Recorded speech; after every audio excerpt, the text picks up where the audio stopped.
To the top of the hour East African time. Time to bring you up to speed on what has been taking shape in the world of news. But first, the highlights.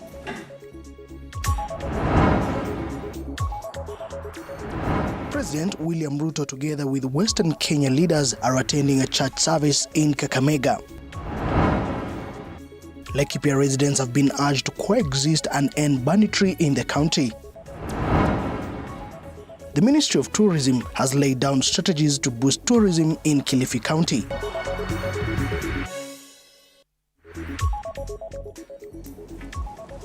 Once again, good afternoon. I hope that you're faring well from wherever you're joining us from across all the 47 counties within the country and even beyond the East African borders. Welcome to the broadcast. My name is Moige William. Let's bring you up to speed on what has been taking shape in the world of news.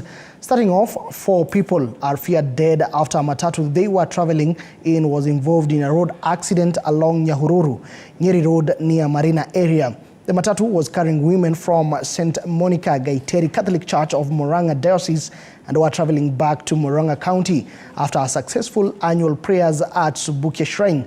The 4 died on the spot while the rest were rushed to Nyahururu County Referral Hospital, Mary Immaculate Mwega and Nyeri County Referral Hospital respectively. Nyandarua County Woman Representative, Honorable Faith Gitau, who visited the victims at the hospital, consoled with the families affected and wished them a quick recovery. She also facilitated a number of women who were left stranded after the incident to travel back to their homes in Murang'a County.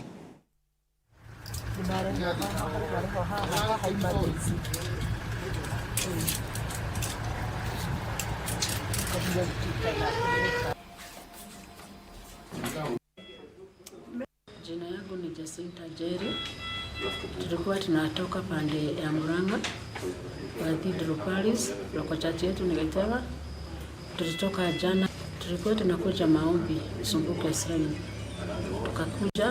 Tukakuwa na mchana mwema, lakini tukirudi tukapata road accident. Tuliona trailer mbele yetu, ikakuja ikatugonga. Tarusu wajiko. Ninatoka kanisa Subukia, nilitoka kanisa gari tunako nayo naitwa nini turela ikakuja ikakoga gari ikaaguka nina nikijida naumia mkono na hapa na huko. Niko hapa Nyahururu County Referral Hospital ambapo tumereceive watu ambao wamepata accident na ni wamama wa CWA kutoka Murang'a. Leo walikuwa maombi hapa Shrine, but unfortunately wakapata ajali ya barabara between Daragwa and Nyeri. Kwa hivyo kuna wengine wameletwa hapa. We have ensured that wametibiwa, wengine wameenda nyumbani na kuna mwingine tumetransfer Mathari. Kuna wengine walipata hiyo accident wakapelekwa Nyeri Hospital. Kwa hivyo mimi kama mama county Nyandarua nataka kuambia watu wa Murang'a poleni sana, na hasa familia za wale wamepata hii ajali, poleni sana. Tunaomba Mungu awapatie a very quick recovery. Thank you. Condolence to the affected families. Elsewhere, President Ruto with a host of Western Kenya leaders are in attendance of a church service in Kakamega. Some of the leaders accompanying the president include Prime Cabinet Secretary Musalia Mudavadi, Kakamega Governor Fernandes Barasa, among other leaders. Let's cross over to Kakamega and listen in. The president is currently speaking. Jambo la pili, nilikuwa jana Khwisero kwa sababu wale wananilaumu sijui president ameenda kufanya nini.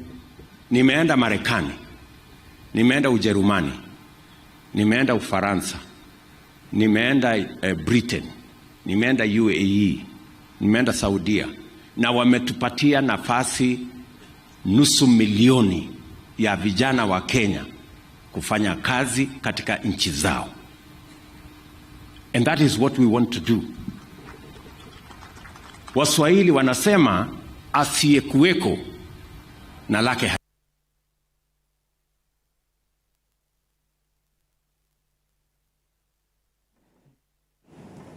All right, that was President William Ruto addressing congregants at Kakamega County, bringing them up to speed on some of the plans and also some of the achievements his government has been able to manage.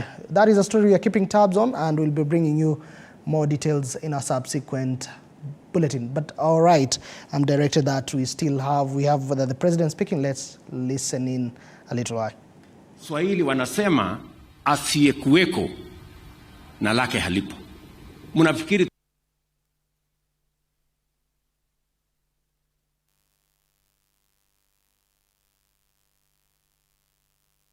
All right, apologies for that. Now let us move on to more news, whereby residents of Laikipia County have been urged to embrace peaceful coexistence in a bid to curb surging banditry and stock theft in the county.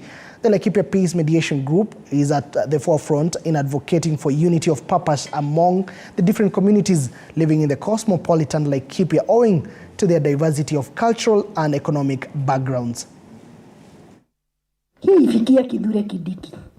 Tunaheshimu serikali yetu, lakini tunataka amani. Tumejaribu kumediate, lakini kuna watu hawajui sheria. Na kuna watu wanakaa wako juu ya sheria. So somebody somewhere is not doing the right thing. Mediation Support Unit tulijaribu sana kulobi. Hata tukawekwa kwa County Integrated Development Plan.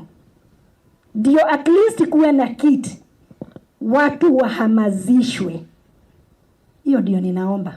Hii bunduki sasa iko na watoto, si wase. Na kile ninataka kusema leo, si wale watu wako hapa wanatupiga, kuna watu wako juu. Sababu hata wakati tunatuma askari waende wakashike shakura ya watu pale Marura, wakikuja hapa usiesi anapigiwa masimu hapo.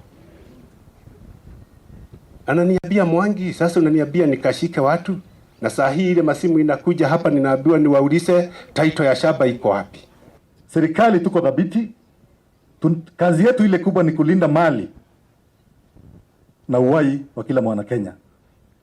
Na najua wale tuko nao officers wote tuko dhabiti. Kwa hivyo waacha hii kuwe ni kesi ya mwisho. Mimi sitalala, na naomba na niombi langu kwamba pia nyinyi tukishirikiana kuna vile tutaweza kumaliza uhasama ambao uko hapa. From matters security, now let us shift gears to matters tourism, whereby cruise ship MSC Poesia has docked at the port of Mombasa, carrying 2,500 tourists of different nationalities and 1,000 crew members, of which 20 are Kenyans. The tourists will inject a total of 50 million Kenya shillings into the Kenyan economy, as they will travel to various tourist attractions in different parts of the county, including the game reserves.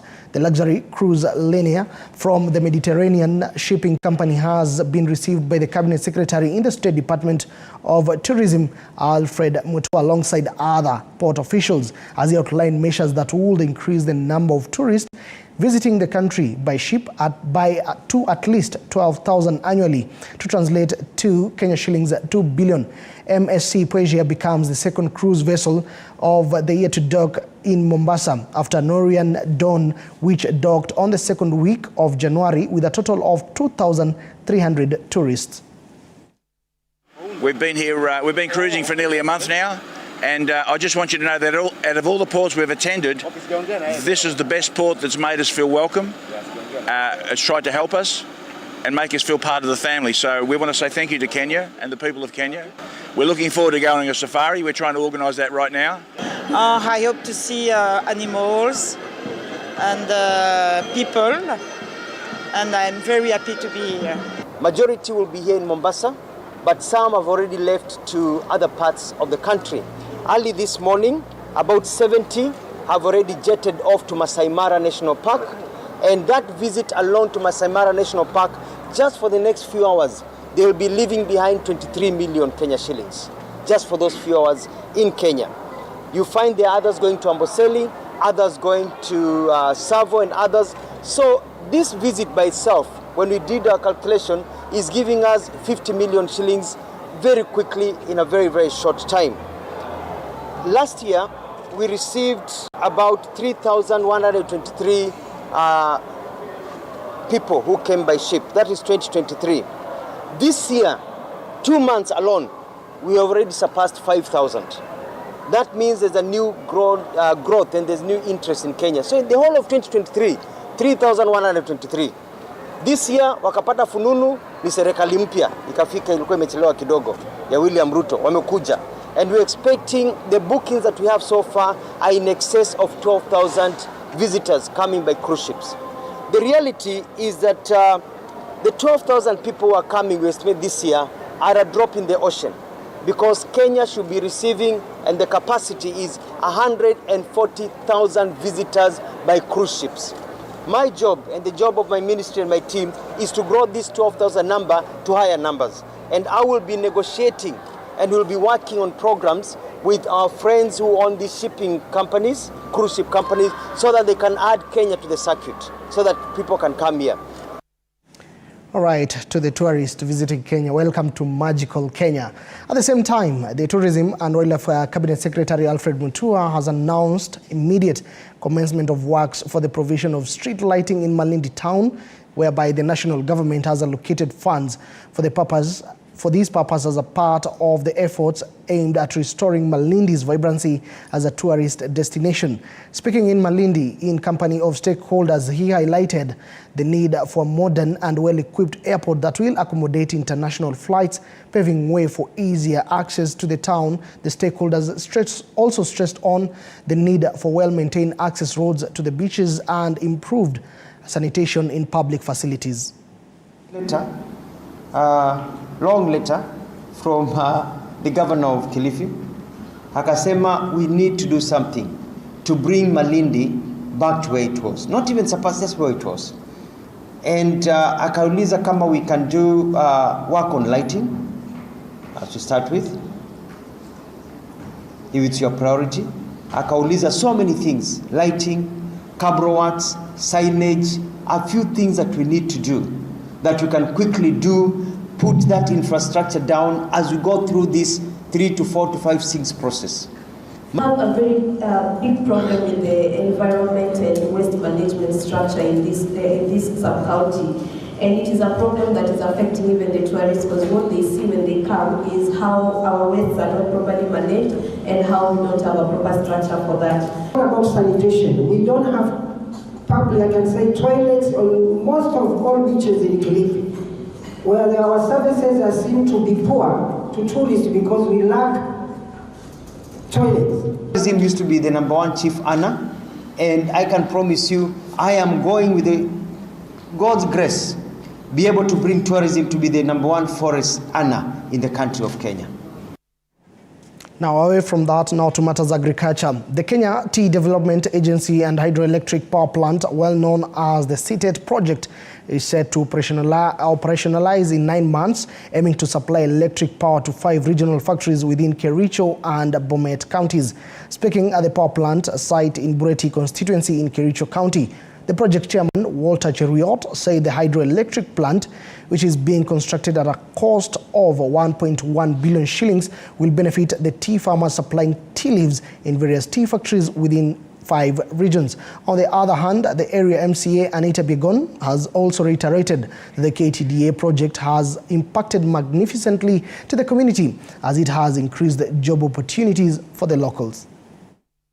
In the next 9 months, hii project itakuwa imekamilika na itafaidi wakulima wetu, maana stima itakuwa inalinganishwa ama connected to our factories within region 5. Ningewapenda washukuru wakulima, maana waliona kwamba the cost of electricity was sitting too much into their earnings, but with this electricity coming now, I know there will be savings. Ningependa kushukuru sana KTDA kwa wazo na wakulima wote kwa wazo ambayo walifikiria kwamba tuweze kutafuta njia ama namna ya kupunguza gharama ya production, ndio waweze kupata malipo ama mapato ambayo itakuwa iko juu, iko na nyongeza kidogo. Na siku ya leo tumeweza kutembea na tumeangalia ile kazi ambayo inaendelea na tunawapongeza sana. Tukisikia wakulima ambao wataenda kubenefit ambao ni karibu 200,000 small scale farmers ambao watabenefit kutokana na huu mradi ambayo ndio wameanza, na tunajua kwamba hii haitakuwa tu ni mwisho, lakini itaweza kufikia kumaliza ama kuweza kufikia wakulima upande huu na pia upande wa Bomet. Elsewhere, local investors have stated that they are ready to partner with foreign investors to grow markets for producers. An event organized by the Asia-Africa Chamber of Commerce in Nairobi during CEO's private dinner, investors said that Kenya is open for investment. The event brought together investors from Asia, Europe, and the local investors. The discussions centered on areas of investment in Kenya and ways of collaboration between the country and other continents. The investment opportunities, if tapped, will accelerate the economy of Kenya, solve unemployment, and guarantee food security. We were invited here so that we can see how can we, the CEOs that are here in the country, we can try to look at the areas of collaboration, of the areas of partnership. The challenges Kenyans who have been accorded an opportunity to work, let's say in Saudi Arabia, or in you normally hear complaints around the kind of jobs they are being given are jobs that are demeaning.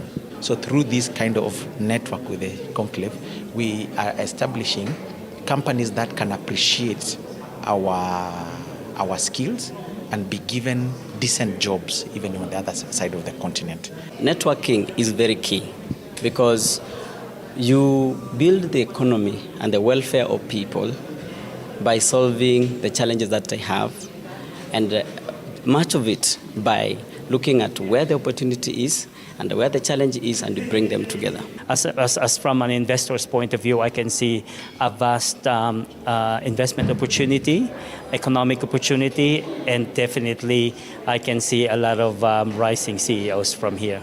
We are certainly interested to actually explore further discussion in terms of bringing the investment and also bringing in the technology for what we have in terms of cattle as well as for the chicken breeding and our resources in terms of manufacturing so that we can be able to do something on the halal economy in Kenya for the greater Africa. And the National Authority for Campaign Against Alcohol and Drug Abuse, that is Nakada, officers have arrested over 50 people, among them 2 minors in Mosoriot, Nandi County, in connection with the sale of contraband alcoholic products. Nakada's Compliance and Enforcement Director, James Kosgei, said over 300 boxes of suspected brands of alcohol were netted. Kosgei also noted that the raids will be sustained until those trading in illegal alcoholic products are compliant with the industry's regulations. Further, Kosgei called on the members of the public to partner with the government to eradicate the drug and alcohol abuse menace. Mtudo law iliweka vidhibiti kamili ya kuweza kutengeneza pombe, na vidhibiti hivyo tunaweza kutekeleza sisi wenyewe tukiwa multi agency katika serikali kuu. Haijaruhusu pombe kiolela itengenezwe. Kwa hivyo wale ambao wanaenda huko nje ni wale ambao wanavunja sheria. Moja, tunahusika sisi wote ili kuhakikisha kwamba kama ni mtu wa KEBS anafanya sehemu yake. Sisi kama ni polisi tunaposhika tunahakikisha kwamba tumeita watu wa KEBS, tumepeleka kwa government chemist ndio tuweze kujua hakika ni pombe ina gani. Hizi mastika ambayo imepatikana kwa pombe kushi, utakuta kwamba KPS hawajachukua hatua. Na isisemekana kwamba hawajui, wanajua. Residents drawn from Kisii County have continued to express their views as the national debate on affordable housing rages on. This is after the Court of Appeal had delivered judgment on the cases brought before them on this particular matter. Isaac Newton, a human rights activist, appealed to the government to respect people's divergent sentiment before demolishing houses put up by the previous government.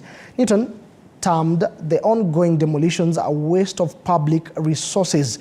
The affected citizens had acquired the houses through the National Housing Corporation but had been rendered homeless. Naomba rais wetu mtukufu Dr. William Samoei Ruto uweze kusikiza mahakama na uamuzi wao, hata kama wewe ni kiongozi wetu wa Kenya. Tumeona hii mambo ya house levy. Kule tunaangalia vile nyumba zinapomolewa, na zile nyumba ambazo zinapomolewa ni serikali. Zilikuwa za serikali ambayo iliyopita. Na saa hii tunaambiwa ya kwamba kuna hizo nyumba zinapomolewa ili tena hizi nyumba zingine za house levy pia sikuje kujengwa. Hiyo haitakuwa jambo mzuri. Pia we are supporting Dr. Kiniti all the way from America. Yeye amesema ya kwamba hayo mambo kama koti imekataa, iwe koti imekataa na iwe like that, so that they cannot continue about it. Mambo ya kukatwa mishahara itupiliwe mbali, kwa sababu that one is unconstitutional. Hii hatutakubali kama sisi wananchi wa Kenya. Arudi kwa wananchi ndio wampatie hilo suluhisho vizuri, asilazimishe. Lakini jambo la kuhuzunisha ni kwamba serikali ya Ruto